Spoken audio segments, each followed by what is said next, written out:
Good morning সবাইকে। কেমন আছো তোমরা সবাই? আশা করি তোমরা সবাই ভালো আছো, আর আমিও ভালো আছি।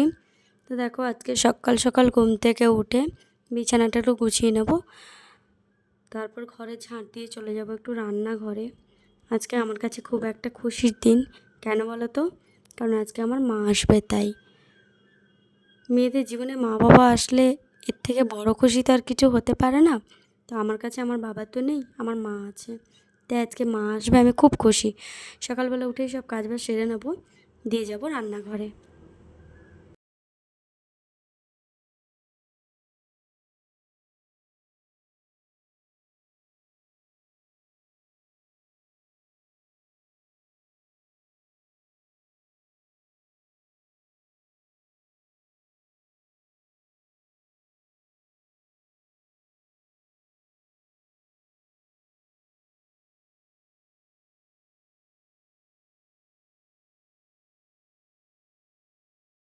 বিছানা এখনই পরিষ্কার করলাম, একটু পরে দেখবে আবার যেমন ছিল তেমনই হয়ে যাবে। আসলে ছোট বাচ্চা থাকলে এরকম হয়, যাদের বাড়িতে আছে তারা নিশ্চয়ই জানো। তো দেখো, এখানে বিছানাটা পরিষ্কার হয়ে গেছে, ঝাঁট দেবো। তার আগে কিছু জামা কাপড় আগের দিনের কাচা ছিল, ওগুলো ভাজিয়ে রেখে দেবো।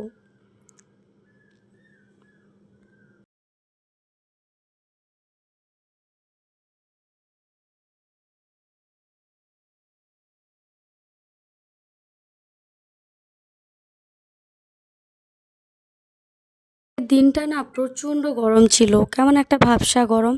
সে তো তোমরা আমাকে দেখেই বুঝতে পারছো আমার মুখ চোখের কী অবস্থা। আজকে একটু বৃষ্টি হয়নি, প্রচুর গরম সকাল থেকেই।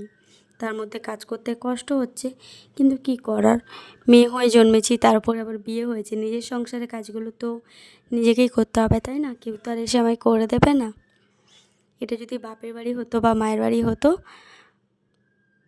বিয়ের পরে বাপের বাড়ি হলো, আগে তো আমার বাড়িই ছিল, তাই না? হতো নিজের ইচ্ছা যেটা করতে পারতাম, একটু ঘুমাতে বেশি চাইলে ঘুমাতে পারতাম, কিন্তু এখানে সেটা হবে না। টাইম টু টাইম তোমাকে কাজ করে যেতেই হবে, এটাই হচ্ছে মেয়েদের জীবন।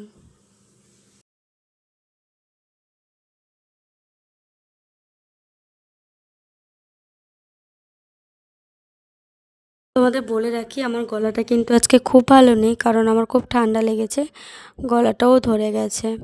জানি না ভয়েসটা কেমন হচ্ছে, গলাটা আমার ধরে গেছে, শরীরটাও খুব ভালো নেই। তো চলো, জামা কাপড়গুলো সব রেখে দিলাম জায়গা মতো, এবারে ঘরটা ঝাঁট দিয়ে আমি চলে যাব রান্নাঘরে।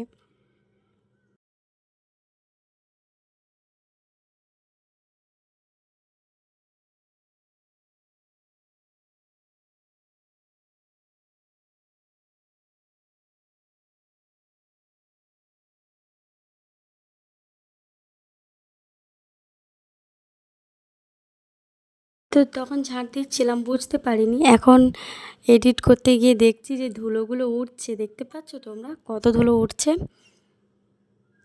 তো চলো, আমার ঝাড় দেওয়া প্রায় কমপ্লিট হলো, এখন একটু জল খেয়ে চলে যাব রান্নাঘরে। তো তোমরা তো জানো, যারা আমার লাইভে আসো সবাই জানো ওই জল খেতে কতটা ভালোবাসি, খাবার খাই না খাই, জল তো খাবো। তো ঘুম থেকে উঠে কাজ করে একটু জল খেয়ে নিলাম, এবারে চলে যাব রান্নাঘরে, চলো। আর আজকে সকালে বানাবো ঘুগনি, তাই প্রেসারে দিয়েছিলাম আলু আর মটর সেদ্ধ করতে, ওটাই এখন দেখছি।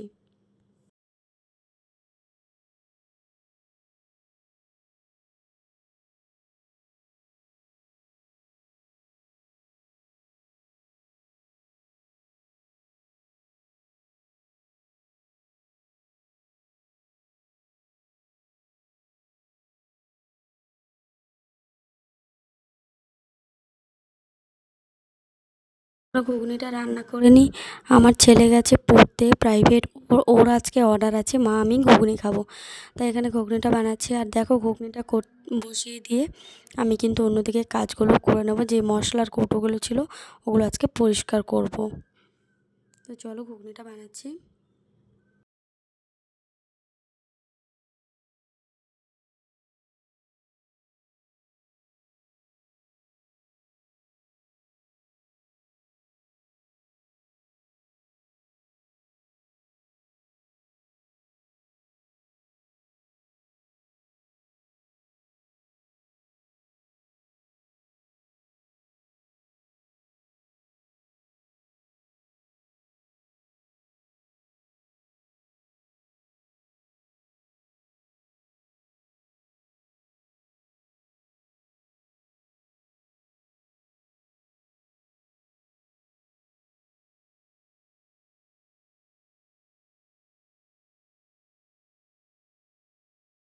আলু ঘুগনিটা চাপিয়ে দিয়েছি, এবার ওই মশলার কৌটোগুলো বলছিলাম না, ওগুলো বের করে যে ওগুলো একটু মাজা ঘষা করে পরিষ্কার করে ওপর দিয়ে রেখে দেবো, জল ঝরে গেলে আবার মশলাগুলো রেখে দেবো।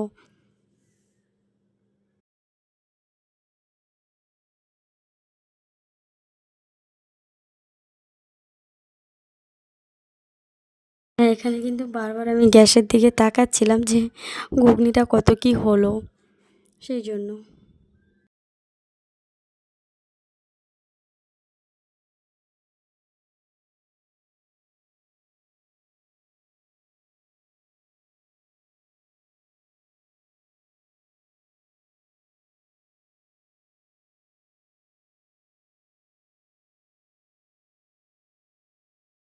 কিন্তু বড় বড় কৌটোতেই সব মশলাপাতি রাখা হয়, রাখি।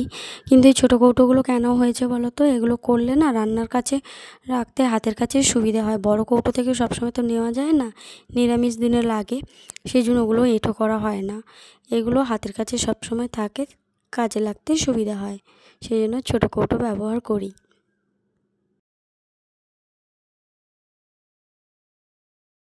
তো চলো, মাজা ঘষা তো হয়ে গেল, এবার দেখি ঘুগনিটা কোন পর্যায়ে আছে। তো এই যে হলো ঘুগনি, ঘুগনিটা হয়েই গেছে। তো চলো এবারে বাড়ির অন্য কিছু কাজ বাজ আছে, ওগুলো সেরে নিই, রান্নাবান্না তাড়াতাড়ি করে নিই, বিকেলে আবার মা আসবে। দেখো, আমি দেখাতে পারিনি, এখানে দুপুরে করেছিলাম ফ্রাইড রাইস আর চিকেন কষা, দেখাতে পারিনি রান্নাটা কিছু অসুবিধার জন্য, আমার তো ক্যামেরা ধরার কেউ নেই, সেই জন্য। তো দেখো, রান্না হওয়ার পরে দেখালাম চিকেন কষা আর ফ্রাইড রাইস করেছি। তো চলো, দেখা হচ্ছে পরে তোমাদের সঙ্গে সন্ধ্যেবেলা। দেখো, সন্ধ্যাবেলা এখন মা চলে এসেছে, মা কিছু জিনিসপত্র এনেছে, ওগুলোই দেখাচ্ছিলাম। এখানে আছে চাউমিন, ম্যাগি, পাস্তা, কিশমিশ এইসব, আর এগুলো সব গাছের সবজি আমাদের, মাকে আনতে বলেছিলাম তাই। সবাই লাইক সাবস্ক্রাইব করে দাও, বাই, পরে দেখা হচ্ছে।